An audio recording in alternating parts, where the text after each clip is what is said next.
Good afternoon, everybody, and welcome to another edition of Real Talks. I'm your host, David Steele. I hope everybody had a fantastic and fabulous weekend. I hope they did a lot of fun stuff, and we're back at it. It's another week, and we got a lot of stuff to get to.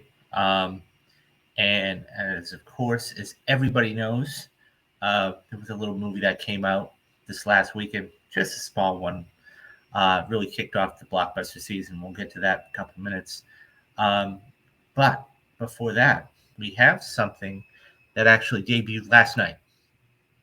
I actually watched it. I just happened going through YouTube and found it, and it dropped. And so that is the brand new trailer for Oppenheimer. Oppenheimer. This is a movie. Anybody who's not familiar with it, it is directed by one Christopher Nolan. That's the same one that did Memento, Inception, The Dark Knight, Dunkirk. So this actually, so I saw this on um, the IMAX screen when I went to go see Guardians. And by the way, guys, if you want to go check out my Guardians 3 spoiler cast, I will put it right up there in the top corner over there, and you guys can go check that out. Um, and yeah, so I saw that it was on the IMAX screen, and my goodness, does this look good? Um, he's back.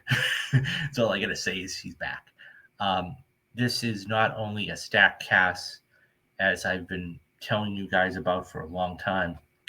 This story looks compelling, and I can't wait for this. And I think this is going to be Christopher Nolan as Christopher Nolan at his best. I think this is going to be one of his best when it's all said and done for him.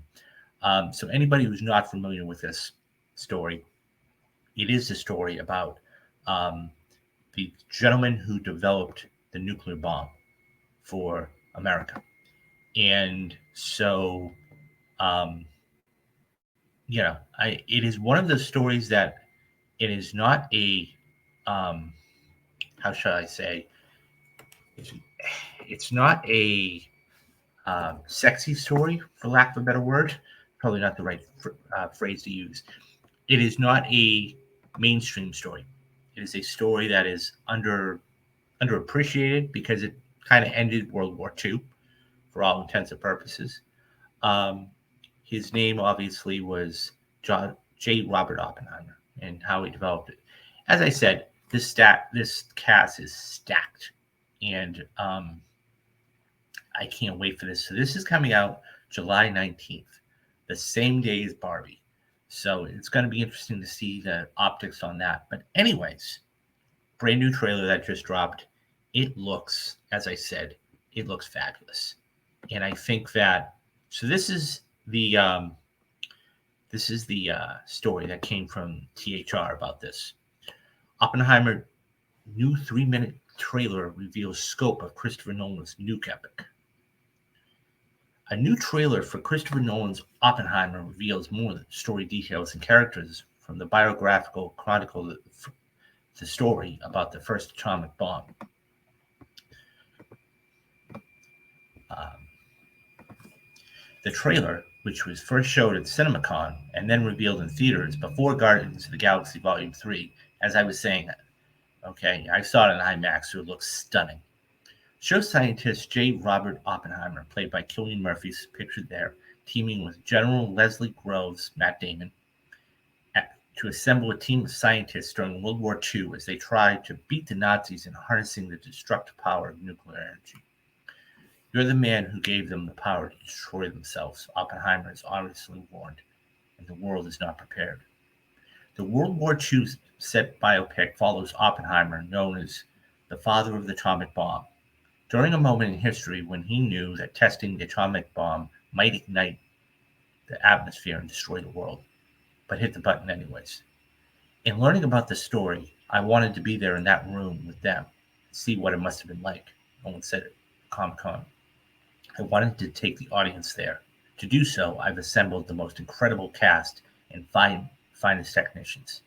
The film also stars Emily Blunt as biologist and botanist Kathy Kitty Oppenheimer plays his wife, Florence Pugh, psychiatrist Jean Chaco, Benny Safdie, theoretical physicist Edward Teller, Michael Angelin, Robert Serber, and Josh Hartnett makes an appearance as nuclear scientist Ernest Lawrence.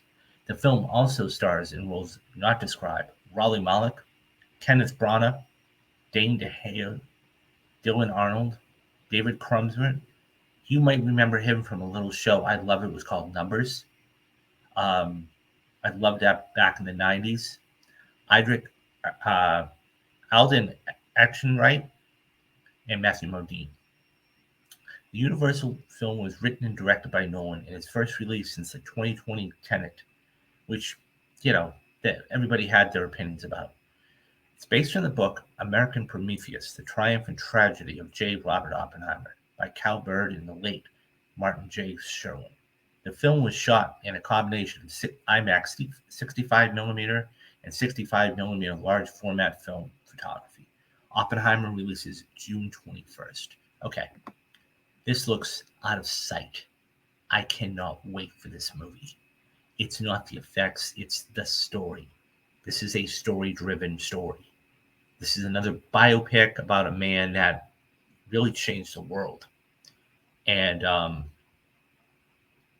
Matt Damon, he was just an heir no more than a few months ago, knocked it out of the park. I hope something really good happens with that. And by the way, guys, if you haven't seen the Air spoiler cast, and I'll leave that up there in the corner there as well for you guys, go check Air.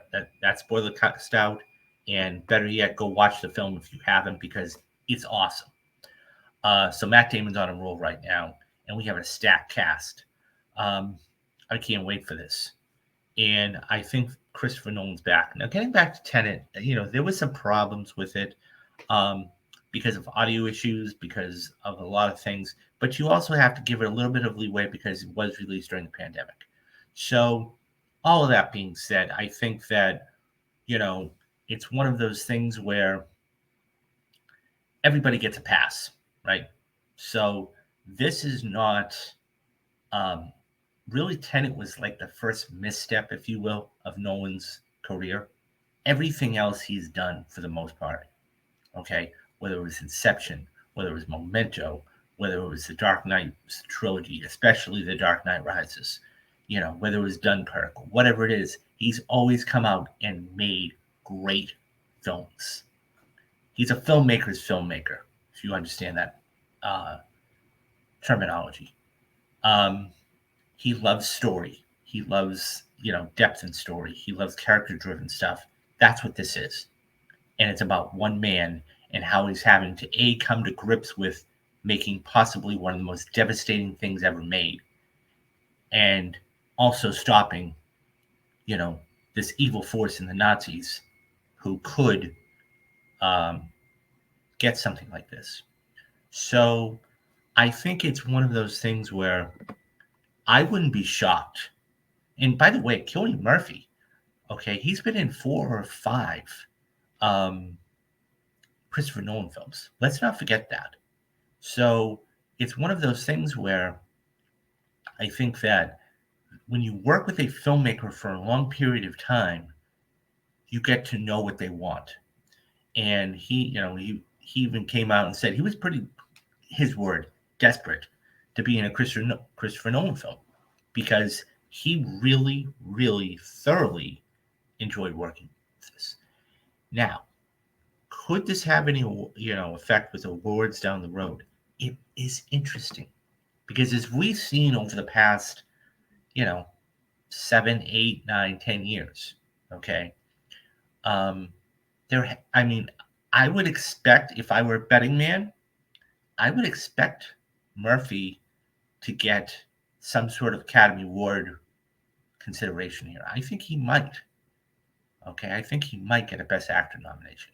I know that's a reach, but when you think about it, look at everybody that's either won or has been nominated. I mean, you have everybody from Raleigh Malek being a perfect example for Freddie Mercury, okay? But you have, and it's more musical biopics. I mean, we still have had other biopics such as, Invictus, for example. all the way back in the day with ironically, with Matt Damon. Okay. Morgan Freeman got nominated for, playing Nelson Mandela. But, all of these films, The Darkest Hour back in 08, Gary Oldman ended up winning Best Actor for that. So this could be an interesting dynamic moving forward. Now, it's way too early to tell. Okay, it's way too early to tell. What I will say is it is a blockbuster. It is coming out in blockbuster season. And it is coming out at the end of the year, so to speak, at the end of the blockbuster season. I think it has a lot going for it. And I think that being said, look out for this film, because I think Oppenheimer is going to make some noise. And I think I can't wait. I'm. This is one of those. And by the way, guys, I will be doing a spoiler cast on this. So Guardians. The last thing I'll say is this: Guardians. That was the first spoiler cast I've done, and I'm going to be doing spoiler casts all throughout the summer for you guys. So, please hit that like and subscribe button.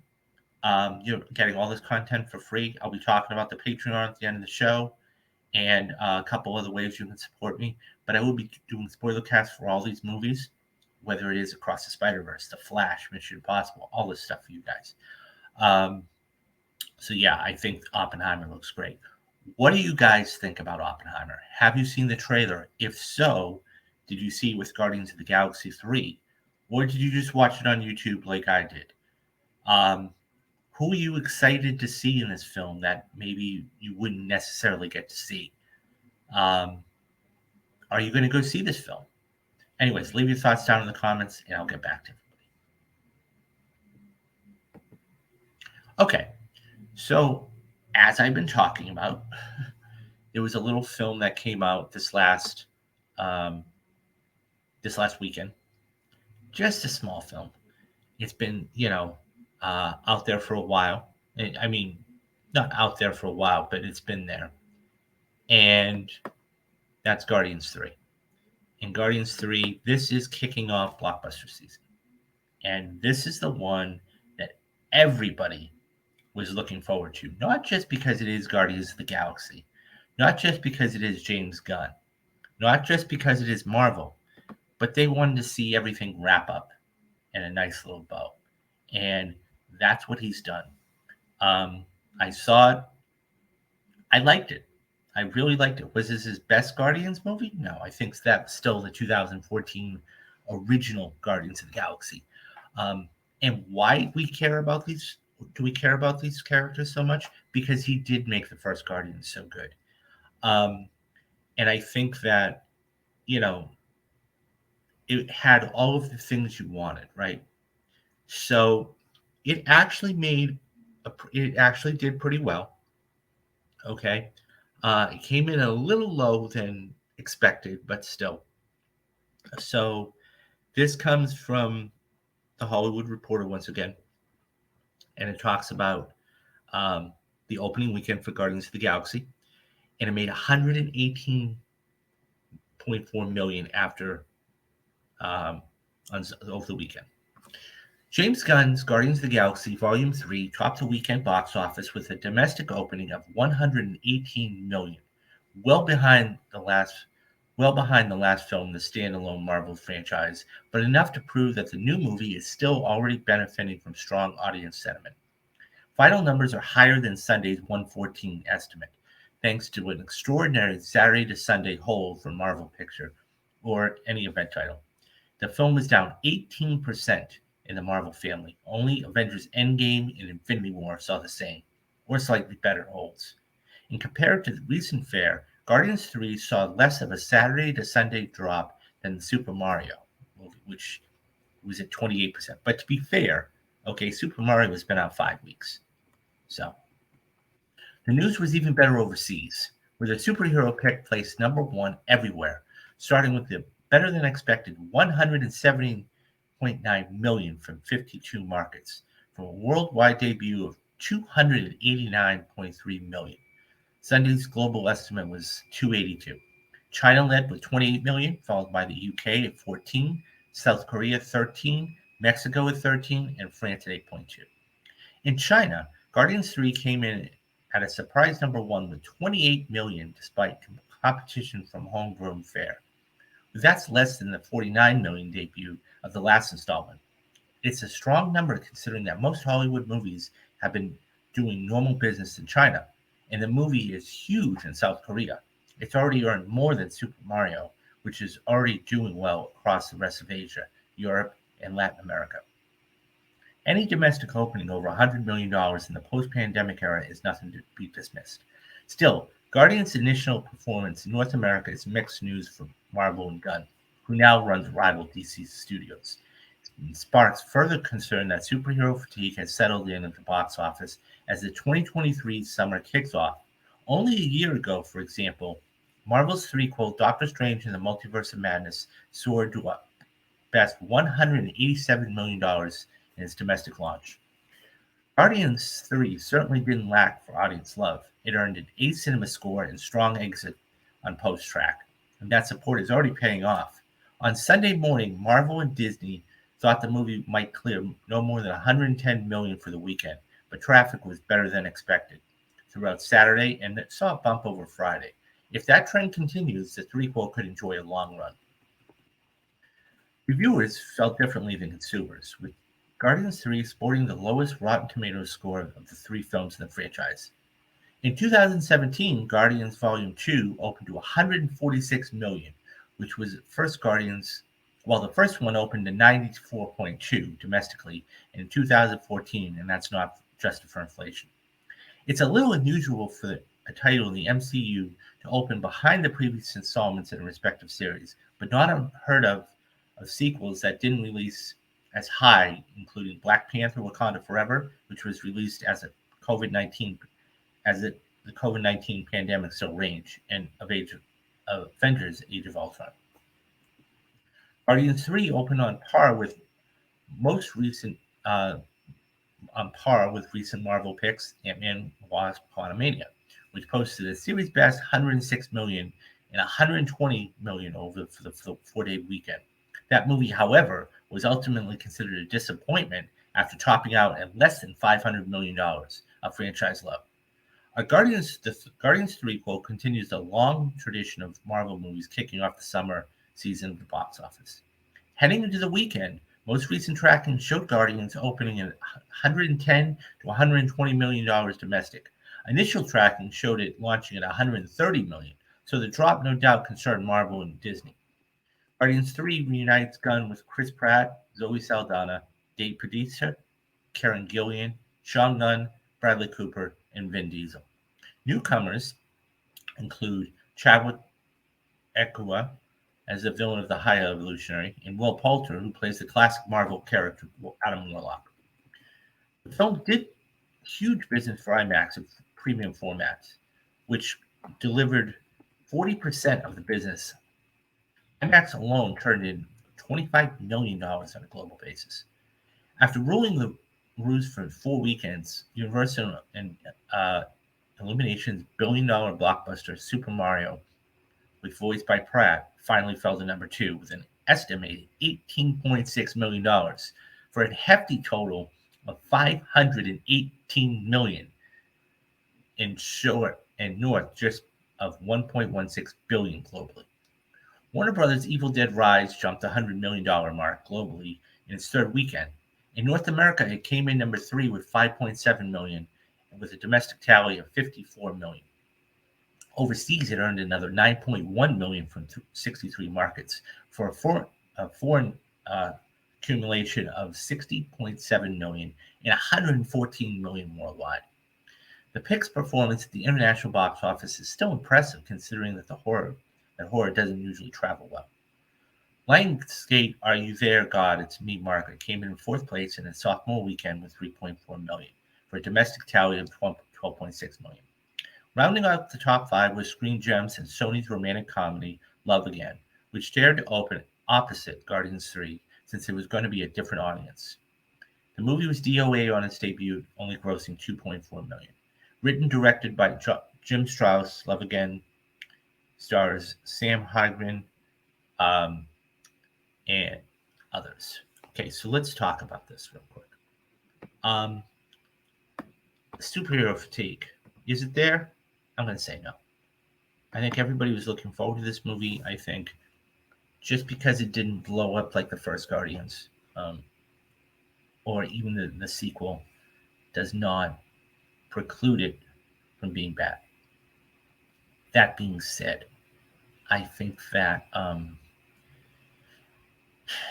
I think there was a couple. So you have to understand a couple of things.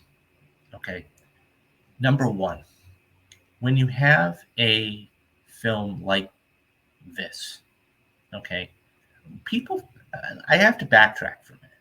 People forget about why Marvel basically took May, because that is their month. It's been their month for the last 10 to 12 years. So, way back 20 years ago, once upon a time, there was a little movie called Spider Man.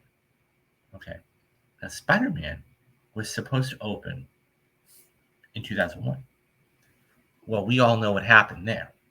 I mean, I'm not dismissing it. I'm saying we had 9/11. That being said, what Sony did was they pushed it back a year. And when they pushed it back, it came out in May of 2002 to a huge audience reaction. I mean, I still remember seeing that trailer, and you can YouTube this if you want, that one with the Twin Towers. Anyways, it came out in 2002 and it was huge. Huge. Okay. Because of that, then you have Spider-Man 2 come out a couple years later and does fantastic business. And it was a fantastic movie, too.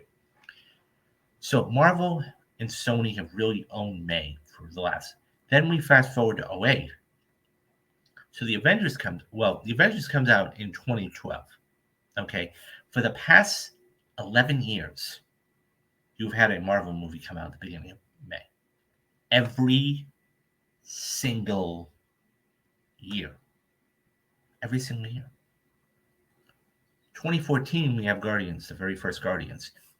And I've said this before, there were a number of reasons why that worked. Because it was character driven, okay? Because it worked, okay? And the fact is that you cared about these characters. And that's why you were able to have a threequel or a trilogy and have this kind of opening, even though it's less than what you did before. Okay. But 2014 was a huge year for Marvel, okay? Because people, and I said it before, and you guys can go back and look at the perfect movies, that I did, and I'll put that up there in the top corner for you. There was a little movie that came out called Captain America Winter Soldier that I think saved the MCU on so many different levels, okay? Number one, you had, you had it was a political thriller. It was action based. This was the first time that you really had a star, okay, a big guest star, if you will, in Robert Redford come in playing Alexander Pierce, multitude of other things. So 2014 was a big year. So when this opened, the first Guardians opens and it did big business, people were looking forward toward the sequel. That being said, you have James Gunn elevated this from a C or D, we'll call it a C comic or characters to an A comic. And that's why it opened so well. The second one opened. And so when you're doing that, it's harder. The other thing it touched on too, okay, was the it's always harder to do that. So volume 2, it opened to 146. So of course you're going to get the bump, right? So now let's talk about two other things real quick. Number one, okay, I got to talk about, so last year, okay, as everybody knows, Multiverse of Madness came out. $187 million opening weekend. Almost made $1 billion globally. The reason why that film did so well, okay, was because you look at the success of No Way Home. No Way Home was a big, I mean, it made almost $2 billion globally, okay? So you had Doctor Strange in that. And this was going to be, when you have another Doctor Strange movie, you're hoping that it's a continuation in some capacity. So when he's in his own movie coming out in May, of course it's going to do well. That being said, so that's why that opened so well. So that if you look at the last 5 opening weekends of Marvel films, okay, excluding this one, they average 155 million, 156 million dollars. Okay, I'm talking about Doctor Strange, Multiverse of Madness, which opened at 187. Okay, Wakanda Forever. Okay, Thor: Love and Thunder. Okay, that's including Ant-Man and the Wasp, the new Ant-Man and the Wasp, and you know, so that being said, it's going to average out. This is right under, it's about 20 or 30 million under the average. Okay. Um, I've said it before and I'll say it again. This is one of 3 films that's going to win 2 weekends. Okay. It's going to win one this weekend, obviously, and then it's going to win next weekend, the 12th. Okay. That's where it's going to really make its money. Once Fast 10 comes out, depending on how it does, okay, and it's all going to be hinged on how Fast 10 does. If it's not a good film, people are not going to go back, right? They're going to go see Guardians. So this does have a chance to do very big box office. I think that even if it is a good movie, okay, relatively speaking, okay, which I'm not, I mean, I'm going to go see it, but I'm going to go in completely blind. Even if it is a good movie, okay, I think that something that needs to be considered, okay, is if there's a Marvel picture out there and a movie like this, what are you going to go see? Okay. I think people might, turn to Marvel and James Gunn. Now, I'm not saying Fast 10 is going to win the 19th, the weekend of the 19th. I'm saying, or Guardians is going to win that weekend. I'm just saying that it could definitely do some business. It was good for what it was. I teared up a couple times, didn't cry, but I thought that there were a couple of points that I really didn't care about.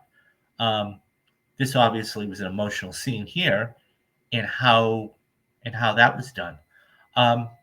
If you want to go back, actually, and I know I keep saying this, if you guys want to go back and watch my spoiler cast on it, I will put it up there, a little link right there for you guys to go watch.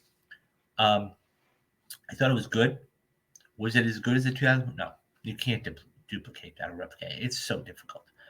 I thought that the brief synopsis of it, I thought it was good. I didn't think it was great. It was emotional. I like the fact that the guy didn't get the girl. And one of my biggest problems of the film is that High Evolutionary, the character, was saying the same thing over and over and over for 90 minutes. But otherwise, I mean, I was really happy with what they did with, they gave Karen Gilliam's Nebula a lot of things to do. Mantis had a bigger role. Drax ended up having his storyline finished. So there were a lot of good points there.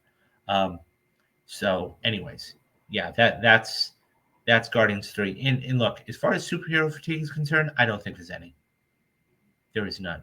Because don't forget, you're going to have The Flash coming out in about 6 weeks. And, we're going to be right. And obviously, it's DC, but it's still superhero based. And I think that it's going to do really good as far as, some of the things are concerned. Anyways, guys, what do you think? Did you go see Guardians 3? Did you go see it in IMAX? Did you go see it in 2D? What day did you go see it? How many times have you seen it? Let me know your thoughts down in the comments and I'll get back to everybody.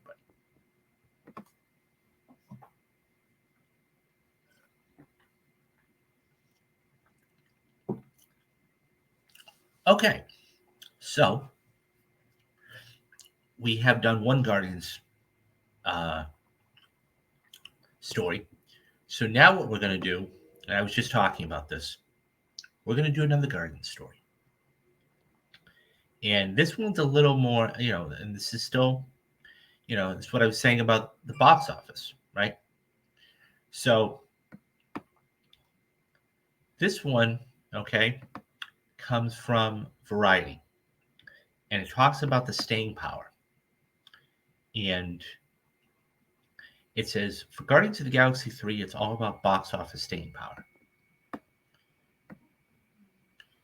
Guardians of the Galaxy kicked off the summer movie season with $118 million domestic box office, falling just short of expectations, which is still the highest debut of the year. There are plenty of ways to parse the initial number, but the third and final installment of James Gunn's directed Marvel trilogy, it's going to be less about the opening weekend and about the whole. And I always say this, but I'll say it after I'm done reading the piece. That's industry parlance and how sharply or not movies' ticket sales fall in their subsequent weekends or theatrical release. It's hard to knock a film that opened above $100 million. Yet analysts were expecting a stronger start for Volume 3 because it's the last of the Marvel Legacy tentpoles, at least that have been announced. And because its predecessor, Guardians 2, enjoyed a much bigger opening at $146 million. The downturn is not the problem as long as audiences keep showing up. The issue is that the pandemic film eras is Disney's MCU has suffered from a momentum problem at the box office. Recent installments started quickly, not only to run out of steam. Ant-Man and the Wasp: Quantumania in particular collapsed after scoring a trilogy debut of $106 million.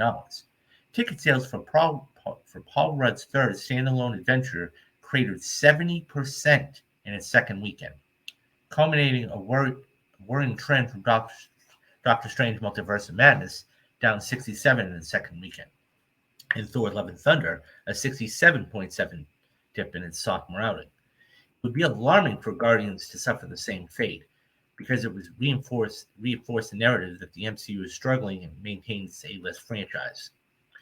Under Quantumania, though, fans have embraced Volume 3, which has earned an A Cinema score and 81% on Rotten Tomatoes, although it's a positive sign that weekend's estimate of 114 was revised to 118 after a better-than-expected turnout on Sunday. But the comic book threequel has just 2 weeks without competition, so it's this week and next week. Blockbuster season revs into high gear with Fast 10 coming on the 19th and The Little Mermaid coming on the 26th. The good news is that Volume 3 is generating very positive word of mouth, said Sean Robbins, the chief analyst at Box Office Pro. That could help it stretch its staying power to be longer than those of Quantumania and last summer's front-loaded Marvel films. David A. Gross, who runs the movie consulting firm Franchise Entertainment Research, cautions against knocking Marvel given its inevitable track record. Of the 32 films in the franchise, every single one has opened at number one, and 10 has surpassed $1 billion globally. Bear in mind, he says, for superheroes, average is the stratosphere. While that is true, the average film would kill to open 100 million since entire theatrical run, much less its opening weekend. Marvel movies are held to a higher standard. That's in part because they're expensive to make and market. Guardians of the Galaxy cost $250 million to produce and roughly $100 million to promote. And because they're reliable among the highest grossing films of the year. Disney has been pumping these out 3 tentpoles a year, not including their many interconnected television series on Disney Plus, to meet the demands for fans for more and more and more superheroes. A third movie, The Marvels, starring Brie Larson, opens in November. Marvel certainly has the capacity to maintain the output of the 3 theatrical films a year, says Paul Durbin, a senior ComScore analyst. The key is to tap into what's the best of the brand and has to offer in terms of interesting characters and intriguing storylines.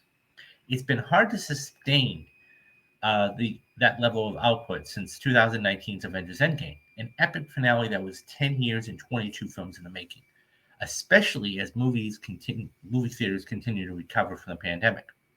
Analysts aren't calling it superhero fatigue because despite being the big second weekend drops, last year's Doctor Strange Multiverse of Madness and Thor Love and Thunder ultimately managed to power to $955 and $760 million respectively. Ant-Man 3, however, failed to reach $500 million, ending that trilogy and making it a rare Marvel movie to lose quite a bit of money on its theatrical run. But those who closely follow the movie theater industry caution that Marvel can no longer coast on its bona fides without delivering a new groundbreaking blockbuster. Eventually, they worry, audiences will tire of the same story over and over, especially if the story isn't that good. Marvel is building their post-Endgame roadmap, and it has never been more challenging and clear how challenging it is, said Robbins. Okay, let's talk about this because there's a lot to digest there.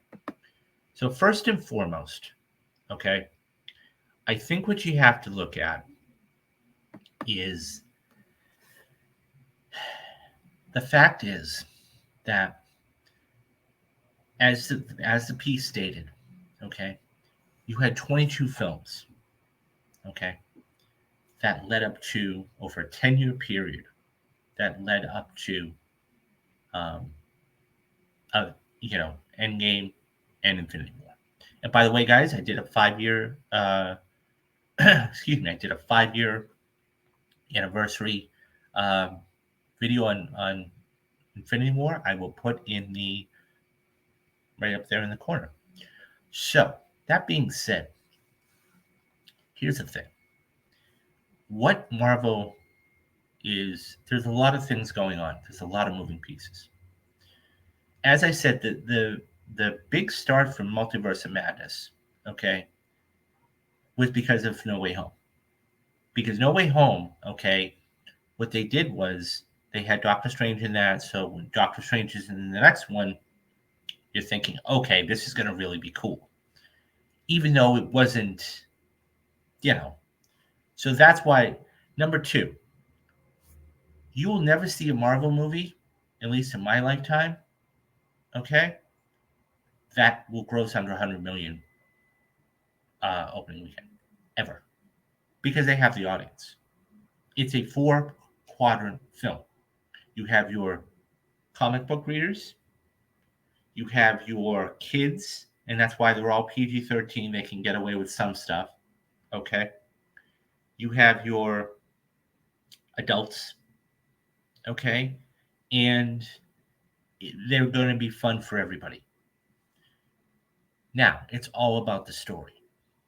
I think the other thing, too, is this. When you are pumping all of these films out, it's very difficult to get its quantity over quality.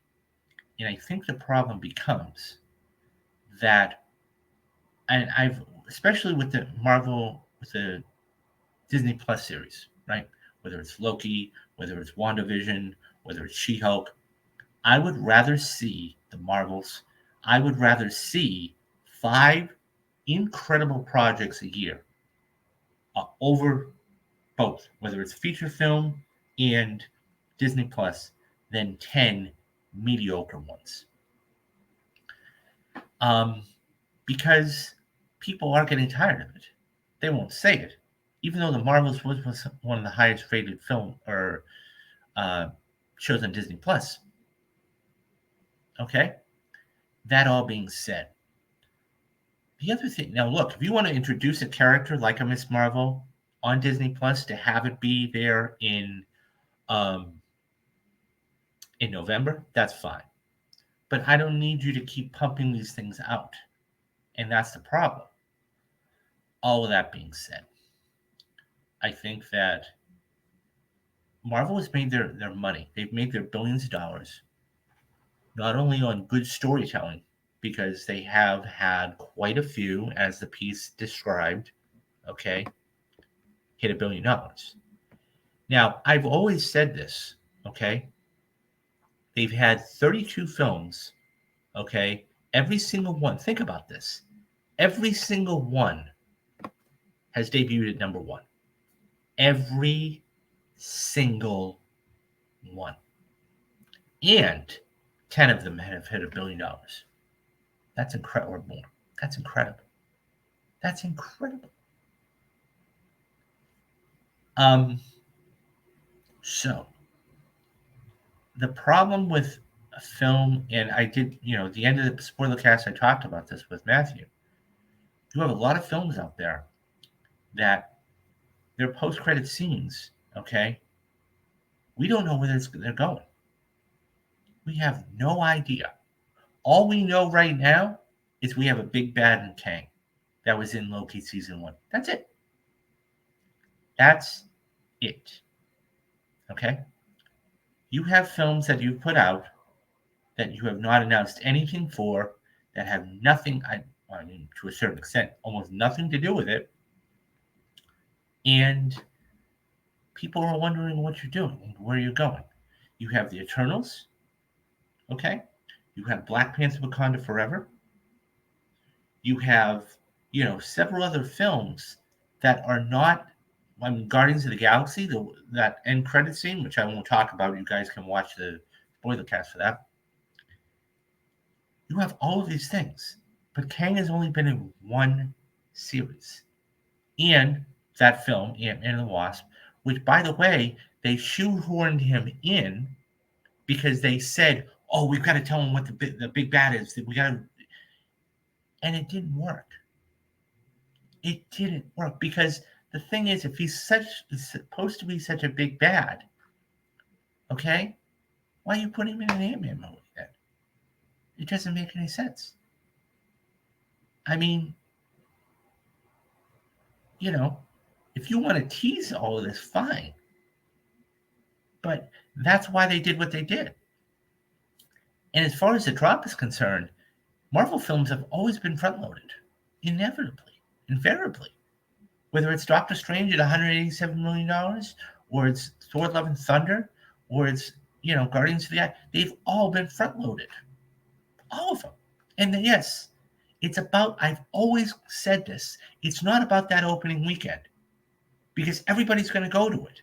It's about that second weekend, because either people are going to wait to see it, okay, or they're going to go back and see it again.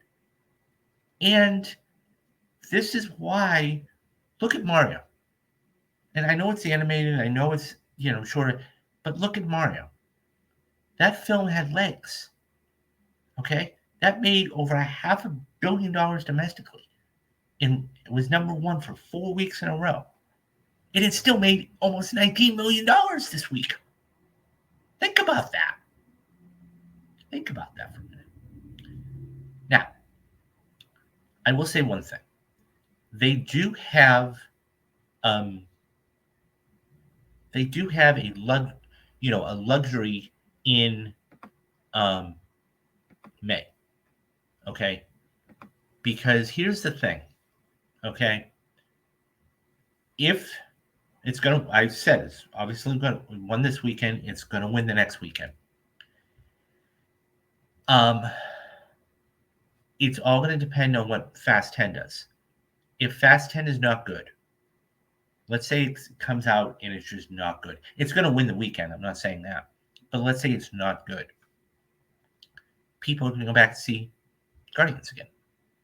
Because that's really the only thing out worthwhile. The Little Mermaid. If The Little Mermaid is not good, and I'm not saying one way or the other. I mean, I hope all films do well opening weekend and further, continue. But let's say it's not up to snuff.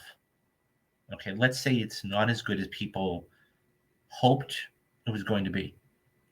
Guardians still could, I think Guardians could not run the table, but make a lot of money in May. And that's something to be considered because it's going to have to, as the priest says, it's going to have staying power. And I guarantee you this is going to make only $500 million, but it's not going to make a high end of close to $1 billion.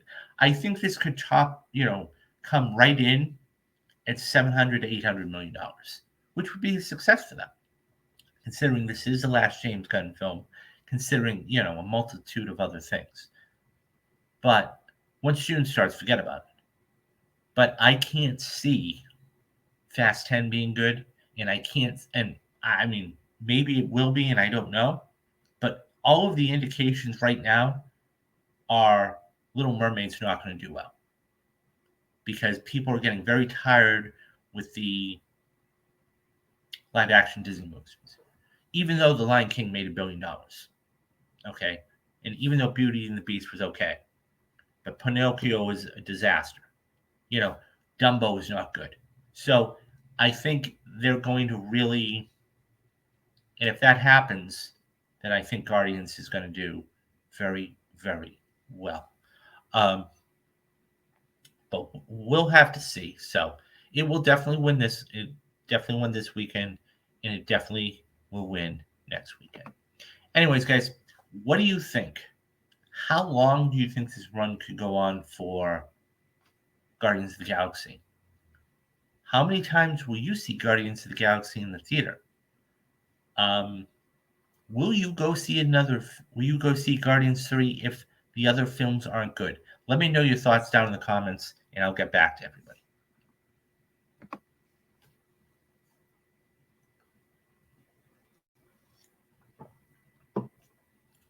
Okay, so I want to talk about a story that I always hate to rain on people's parade, because it's one of those things where, especially in the time we're in, okay, it's money is a very it's a very, what's the word I want to say? It's hard to come by, right? So when we talk about Hollywood and millions and billions of dollars, and then the story comes out, especially during the strike, this is what gets people's blood boiling. And I don't blame them. Okay. So this actually came from the THR. Okay. And it basically talks about Hollywood CEO pay, big checks, ugly optics amidst a strike. Show me the money. Cuba Gooding Jr. famously tells Tom Cruise and Jerry Maguire. Wall Street has been pressuring Hollywood to do the same as investors push for streaming profits and economical headwinds. Key parts of the solution for industry players, from Disney to Amazon Studios, have been to cut costs. But while entertainment companies have been showing the door, have been to thousands of staffers, they have also been the top executives the money. Again, in a case of bad timing, disclosures of higher or lower, but still very healthy, CEO compensations and regulatory filings in March and April have made for a sharp contrast with layoffs and the start of the writer's strike. This executive pay reporting season doesn't repeat last year's pictures for several bosses joining the very exclusive 9-figure club, starring Endeavor's Ari Emanuel, $308 million. Okay, now I should say, Endeavor just bought WWE. Okay, so while that's I'm not justifying it, I'm just saying Endeavor just bought WWE. So, but that is a big number for him. I mean, now they own the UFC, so bear that in mind too. Warner Brothers Discovery CEO David Zaslav, $246 million in Warner Brothers. But several top executives in Hollywood saw their 2022 paydays increase, many driven by large stock awards. And media sector pay has been long considered high compared to other industries, which means CEOs and boards might now face public scrutiny. Overall, we're seeing CEO compensation continue its post-COVID climb, says Amit Bashir, senior director of content at the corporate leadership firm Equala, about the broader corporate trends stateside. However, compensation packages for the majority of the media and entertainment executives analyzed by the THR exceeded a 2022 median pay of $22 million, up 7.7% from $21 million. Among the companies tracked by the Equala 100, which compiles compensation disclosure made by March 31st by the largest players in corporate America in revenues in various sectors. Stock awards made up the majority of the compensation packages, and those awards are typically granted at the beginning of the year. There was much less economic uncertainty to kick off 2022, he says.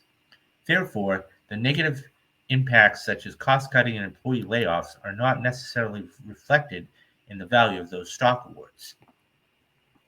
Netflix Reed Hastings, who in January exited his co-CEO role to focus on his executive chairman title, led the Hollywood pack with a 2022 compensation package worth $51 million, up 25%.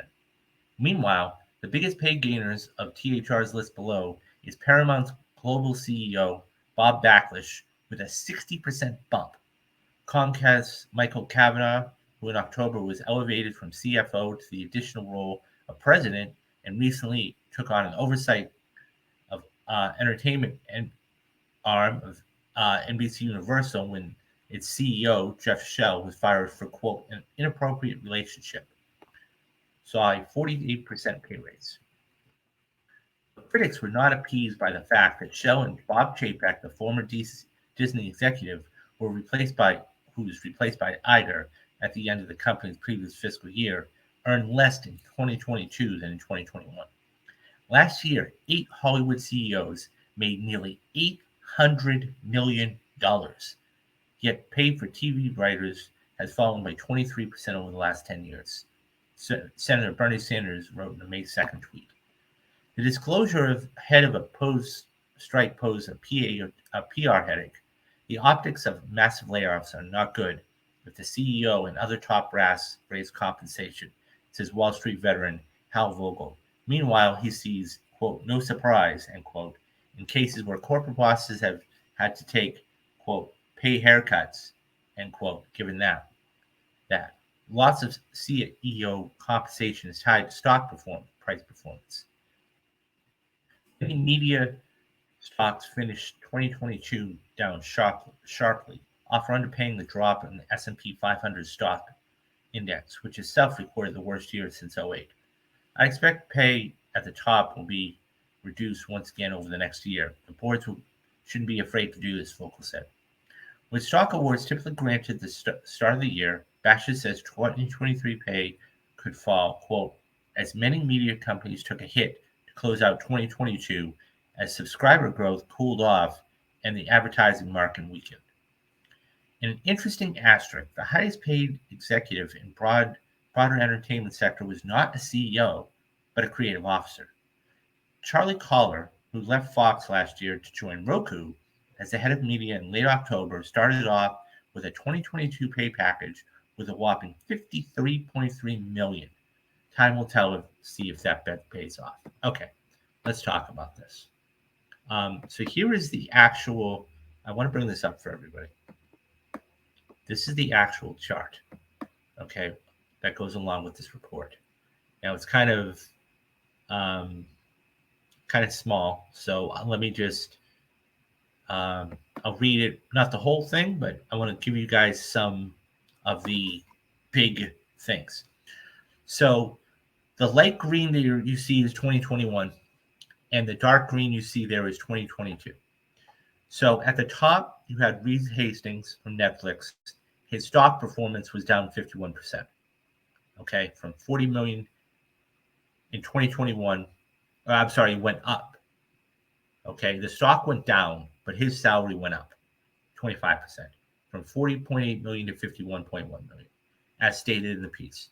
Ted Sarandos, the CEO of Netflix, his stock also dropped 51%, but his pay went up 32%, from $38 million to $50 million. Michael Kavanaugh, which was stated in the piece also, his stock dropped 31%, but his pay went up 48%, from 27 million to 40.5 million. David Zaslav, okay, took a 61% hit on the stock, okay, and his salary went down 84%, from 246 million to 39 million, only 39 million. Now, it does say here, David Zaslav's 2021 pay package was driven by a May 2021 employment agreement that is set to keep the Warner Brothers Discovery CEO at the company through the end of 2027. Stock options that he received related to the extension boosted the calculated value of that package. Then we go, so Comcast is 31%. The stock options went down, Brian Roberts. So it was only a 6% drop in salary. Bob Bakish, the CEO, that was also in the piece, his salary went up 38%. I'm sorry, 60%, from 20 million to 32 million.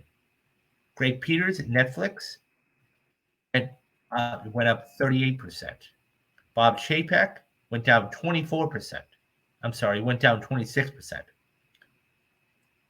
Ari Emanuel, okay, went down 94%, from 308 million to 19 million.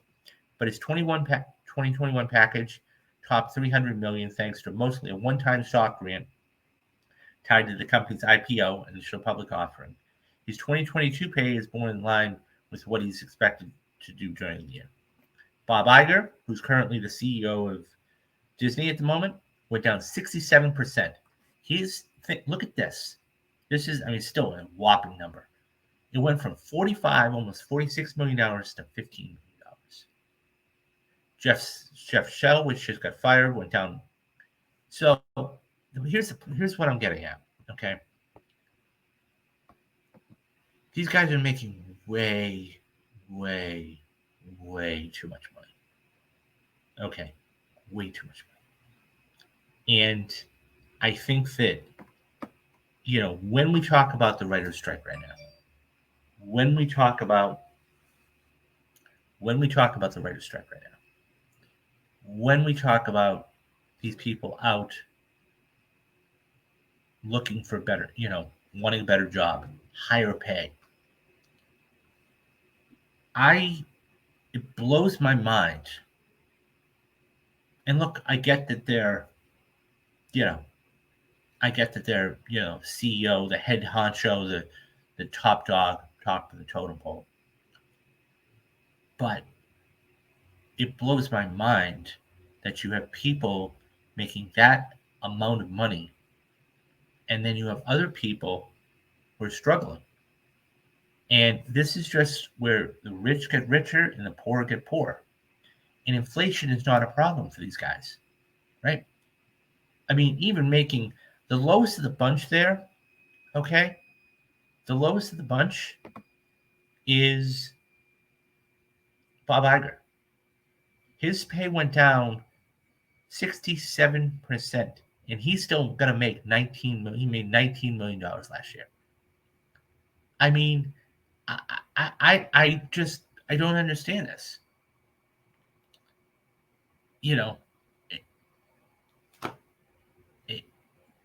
It's baffling to me. Do we like the movies that they put out? Sure. But do they need to be making that much money? Really? We consider the top 1% of, income in this country, I don't know, $100,000, $200,000. This is more than some athletes are making. It's mind-blowing. So it's just infuriating to see, because it's like, look, guys, fine, you want to make your money, fine, you can make your money, but $50, $60 million? And yes, it's in stock options. Fine, we get that. It's not liquid. But at the same time, I don't know. Maybe it's just these people are making way too much money, though. And look, I get they have to run a multi-billion-dollar company. I understand they have to make decisions. But when you're laying people off and you have to cut 4,000, Disney had to cut $5 billion, and they had to let go of 4,000 workers in some capacity. I'm not talking hourly wage guys. I'm talking about 4,000 people. And then you see a number like that where Iger is making $19 million to go, what? Now, look, Chapek did a lot of damage, and I'm not disputing that. I'm just saying, so right now Iger's cleaning up his mess, and I get that. I'm just saying that this doesn't look good. This doesn't look good at all. So, anyways, guys, what do you think about these numbers? Are you shocked to see some of these CEOs making this much money, or is it commonplace? Do you think they should help out with, giving some of this money to the writers and helping that whole thing? Anyways, let me know your comments down below. I'll get back to everybody. Okay, so one of the last stories we're going to do today is about a film that came out, I don't know, quite, some time ago. I think like 4 or 5 years ago. And ever since we've had the Snyder Cut, okay, we've had all of these other cuts, if you will, to come out and basically say, release this cut or release that cut, or, we've heard that, there was actually a 45-minute longer version of Avengers Infinity War that the Russos did not, they just didn't do because they didn't want to repeat. Anyways, I'm talking about Rogue One. Rogue One is one of those stories that it was okay. I call Rogue One Star Wars 3.5 because, we have the story of the Empire.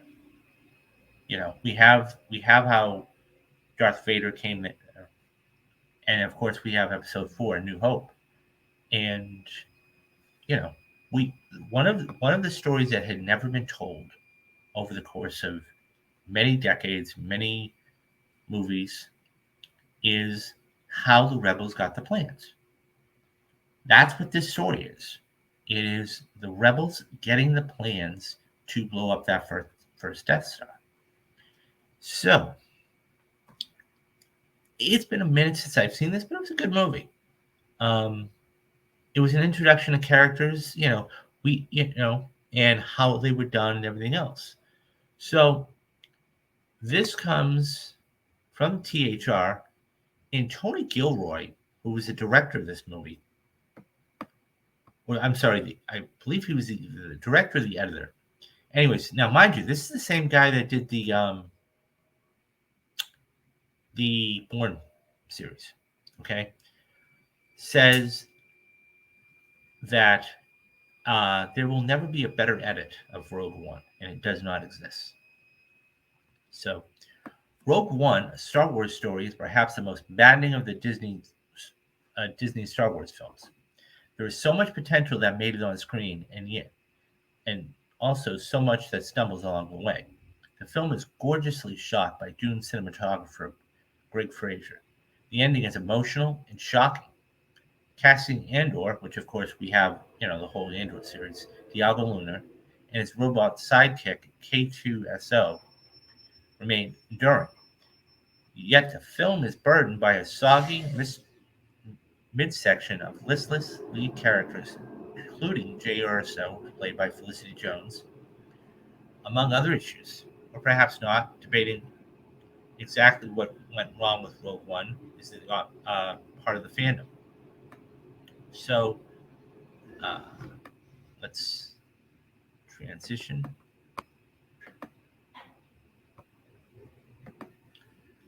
Star Wars fans have long wondered if perhaps a better edit might someday be released, given how much footage was shot for the film that did not make it into the final cut. So, for example, This shot you see here was actually in one of the very first trailers, but never made it in the film. The production famously was directed by Garth Edwards, then underwent 5 weeks of reshoots with Tony Gilroy taking over to punch up Gary Witter's script and oversee the additional filming. Rogue One's initial trailer and TV spots, which is shown below, which you guys can YouTube if you want, um, contains many tantalizing shots, including this one you're seeing on the screen, that hinted at scenes that never made the final cut. So the version that was released in theaters by Disney is the best possible edit. Could there ever be a bigger and better version of Rogue One someday down the road? Gilroy, coming off the massive critical acclaim of the first season of Disney Plus's Rogue One prequel, Andor, gave us a definitive answer. No, that was the absolute best possible version you could ever have. Oh my God, no. More detail, please. I'm not going to go into any more detail. Gilroy tells the THR an interview before the strike. But the more authority that you hear people talk online about what happened in the movie, the less they know. That's all that needs to be said. Maybe someday, but no. That's the absolute best version of the movie that you could possibly imagine in the time that was given. Actor Ben Mendelsohn, who played the villainous Orson Krennic in the film, said in 2016 that the production's unused footage has been told a vastly different story. There were enormous differences within, I would say 20 or 30 of the shots, he said, that would be enormously different renderings. Gilroy is currently working on filming its second and the final season of Andor in the UK. The new episodes are expected to debut in 2024. Meanwhile, Edwards' upcoming Disney sci-fi film, The Crater, originally titled True Love, is generating very positive buzz after its trailer and was recently revealed at CinemaCon. The film examines the emotions humanity must endure in the face of a robotic threat. One writer from THR in the room compared it to, Rogue One, in a good way. Okay, let's talk about this. So I think the fact that you have some, people wanting a better cut, if you will, just be happy with what you have. Because, for example, this shot here never made it in the film, and it's stunning. But I also know why. Okay? It's one of those things where I don't understand the perpetuations of stuff like this. Because, if you want to put it in a deleted scene, fine. Okay? But to say there's a completely different film out there or add-on film, just be happy with what you have. That's why I buy when I buy Blu-rays, and that's all I buy is Blu-rays. But when I buy movies, I only buy Blu-rays for the deleted scenes, because DVDs don't usually offer it. They'll offer a couple things, but Blu-rays are more in depth. They'll offer little documentaries about it, deleted scenes, everything. And that's, to me, that's where the meat and potatoes is. That's where the basic story comes from and everything else. Look, just be happy with what you have. And I think that when you are happy with what you have, because look, you're never going to please everybody. And I think that's something to be said. And, maybe 20 years down the road, like Gilroy said, we're going to get something that's better than what we have now. But better to who? Better to somebody else out there? Or better to, a few people? You're never going to be able to please anybody. And that's the beauty about film, okay? Is that you can like a film, but somebody else may not. And then you not try to convince them, but you tell them why, and vice versa. It's art. It's just a visual medium. So I think that it's something that needs to be, just put to bed.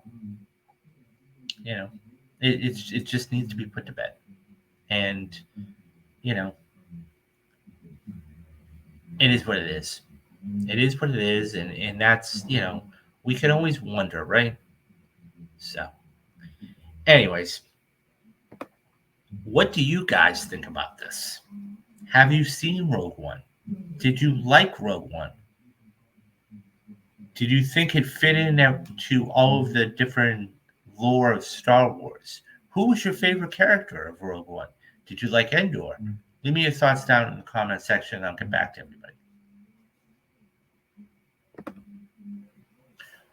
Okay, so that is it for today's show. So a couple of things off the top.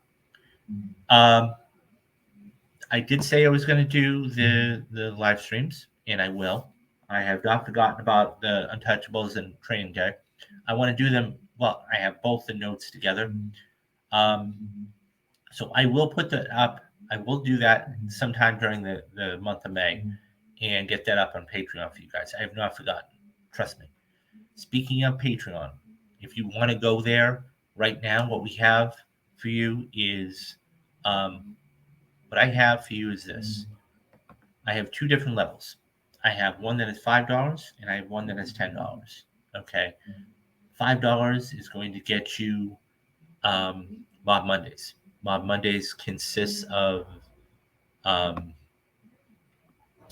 something that I've been wanting to start for a long time and never got around to. Okay. And so the very first show I did was with a screenwriter named Brad Rochefort. And we did The Departed, the 2008 Best Picture winner. DiCaprio, Matt Damon, Jack Nicholson, Mark Wahlberg. I mean, just a fantastic movie. So that's $5. $10 will get you both Mob Mondays and Rewatch Wednesdays. Rewatch Wednesdays are films that I have seen before, but I haven't seen in a long time. The film I did to begin with this series is Steve Jobs, the Michael Fassbender, Kate Winslet film directed by Danny Boyle, 2015, fantastic movie. $10 is going to get you both, and you will be getting one every single month. That being said, if you'd like to support me in a different manner, there is that join button down at the bottom of the screen. Just hit the join button. It's $3 a month. It's less than a gallon of gas right now. That would help me out greatly. Also, guys, if you stop in here just even for a few minutes, hit that like and subscribe button, because that's going to get this out to everybody that is watching this kind of content. And you guys are going to be getting a ton of stuff over the course of the next few months. I'm going to be doing the shows like this. Okay, you guys are going to be getting spoiler casts of all of the big movies. Not just Guardians, but it's going to be Fast 10. It's going to be Across the Spider-Verse. It's going to be The Flash. It's going to be Mission Impossible. It's going to be Oppenheimer. There's so much stuff. Plus, we have the Perfect Movies. Perfect Movies, and you can go on the page and check this out. It's once a month. I sit down and talk to either, talk about a certain film, or I might bring a guest on, and we talk about a certain film that I believe is critically acclaimed, but I believe is a perfect movie. So we kicked off the year with Silence of the Lambs, with the 30th anniversary of that happening. In February, we did Captain America Winter Soldier. In March, we did Heat. In April, we did The Social Network. And just a few days ago was put up, and Matthew Anderson and I sat down and we did The Empire Strikes Back. In June, we are going to be sitting down. I'm going to try and get somebody. I'm going to be doing The Dark Knight. And this is going to be monthly for the whole rest of the year, guys. That's just one small thing you get on the channel. Not to mention the shows, not to mention the spoiler cast, all of this stuff. So that I ask you guys, please support me. And, because this stuff does cost money to make. Tell your friends about me, because it's one of those things where, as I said, exposure, that's what I'm trying to get at this point. I will be sitting down to record those two at some point. If I do it off air, I will let you guys know, and I will just put them right on Patreon. But that's it. So, okay. So that's it. And do the 3 things you need to do. Be safe, be careful, and have a great rest of the day. I'm David Steele, and you have been watching Real Talks. Bye-bye, guys.